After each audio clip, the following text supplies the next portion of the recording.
गुरु भक्ति योग। ब्रह्मनिष्ठ गुरु की कृपा से प्राप्त न हो सके ऐसा तीनों लोकों में कुछ भी नहीं है। गुरु भक्ति योग दिव्य सुख के द्वार खोलने के लिए गुरु चाबी है।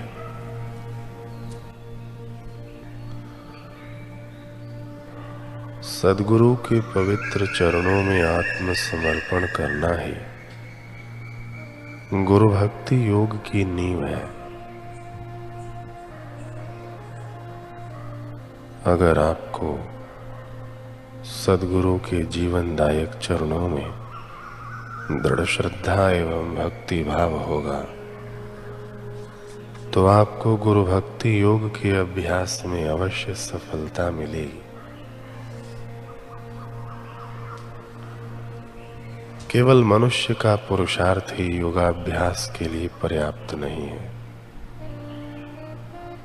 लेकिन गुरु कृपा अनिवार्यतः आवश्यक है।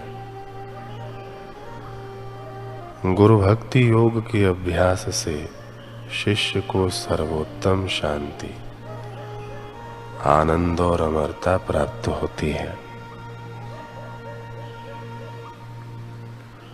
जीवन का ध्येय गुरु भक्ति योग का अभ्यास करके सद्गुरु की कल्याणकारी कृपा प्राप्त करना है।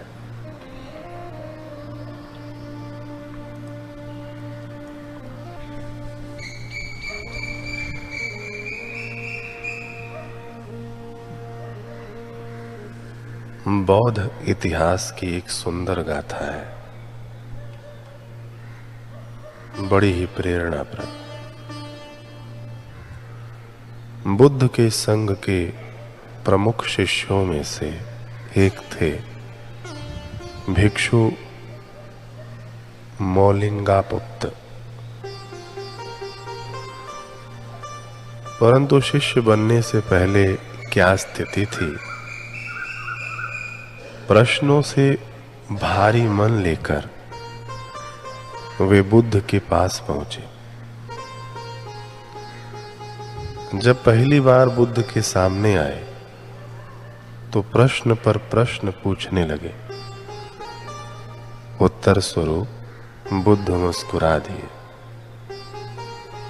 मौलिंगापुत्त ने कहा कि मैं आपसे कुछ पूछ रहा हूं, उत्तर दीजिए ना।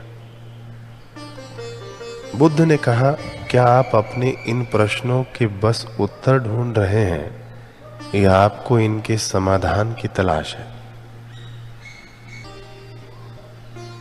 बड़ा गहरा प्रस्ताव रखा गया था।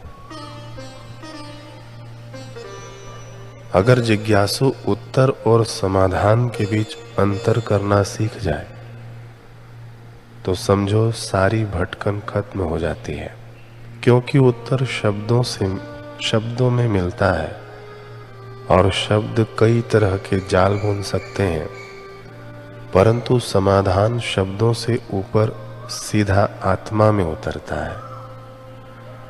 आत्मा को इतना लीन कर देता है जहां प्रश्न का अस्तित्व ही नहीं रहता। ये सद्गुरु के सानिध्य में हुआ करता है। खैर, बुद्ध का यह प्रस्ताव पाकर मौलिंगापुत्त थोड़ा रुक गए कि तुम्हें अपने प्रश्न का उत्तर चाहिए या समाधान। मनोमंथन करने और जवाब देने के लिए उन्होंने एक दिन का बुद्ध से समय मांगा। दूसरे दिन अपनी सतही मति के हिसाब से बोले कि इन प्रश्नों को पूछने का मेरा एकमात्र उद्देश्य है कि इनके उत्तर खोजना। बुद्ध एक बार फिर मुस्कुराए। उन्होंने मौलिंगापुत्त से पुनः एक गंभीर प्रश्न किया, क्या तुमने कभी किसी और से भी अपने यही प्रश्न पूछे हैं?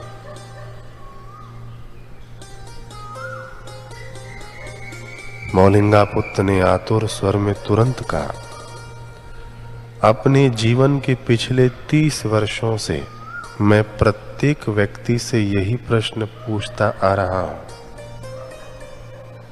बुद्ध ने कहा, यदि आप गत 30 वर्षों से ये प्रश्न पूछ रहे हैं तो फल स्वरूप आपको अनेक लोगों से अनेक प्रतिक्रियाएं भी मिली होंगी, अपने प्रश्नों के विविध उत्तर मिले होंगे। मौलिंगा पुत्र ने कहा, जी, परंतु कोई भी उत्तर मुझे संतुष्ट नहीं कर पाया। अभी तो उनसे मैं पहले से अधिक उलझ गया। बुद्ध ने कहा, पिछले 30 वर्षों से आपको जो उत्तर मिल रहे हैं, अगर उनमें मैं भी अपना एक उत्तर जोड़ दूं तो क्या आप सुलझ जाएंगे? आपको संतुष्टि मिल जाएगी? गहन विचार में डूब गया मौलिंगा पुत्र। कुछ क्षणों के बाद बोले, पता नहीं, शायद नहीं। बुद्ध ने कहा, ऐसा इसलिए क्योंकि आपके प्रश्न असल में जिज्ञासाएं हैं और जिज्ञासाओं के उत्तर नहीं होते। जिज्ञासा का केवल समाधान होता है। मैं यहां आपको उसी एक पूर्ण और अंतिम समाधान का बोध कराने के लिए उपस्थित हूं। मौलिंगा पुत्र ने कहा, तो दीजिए न समाधान, विलंब किस बात का? बुद्ध ने कहा, अगर समाधान चाहिए तो आपको कम से कम 1 वर्ष के लिए मेरे साथ रहना होगा।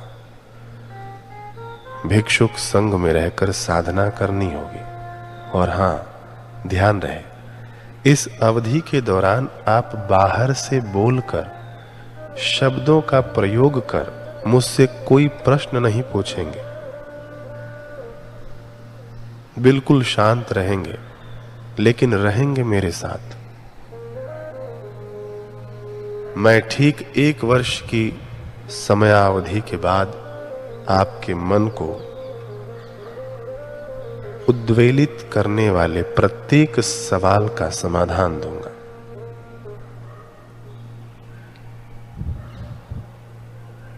बुद्ध के मुख्य शिष्य सारिपुत्र, जो समीप ही बैठे थे, इस कथन को सुनकर हंस दिए। हंसते हंसते एक नजर से बुद्ध को देखने लगे और दूसरी से मौलिंगा पुत्र को।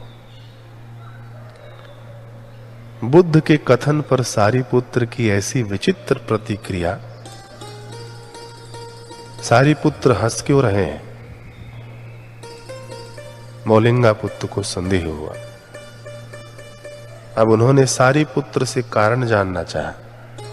सारिपुत्र ने उन्हें रहस्यमय मुस्कान के साथ सलाह दी कि हे भले मानुस, यदि आप बुद्ध से कुछ भी पूछना चाहते हैं तो आग्रह करके अभी पूछ लें, क्योंकि 1 साल के बाद बुद्ध से पूछने के लिए कोई भी प्रश्न आपके साथ नहीं रहेगा। पता नहीं तब आप कहां होंगे और आपके प्रश्न कहां होंगे।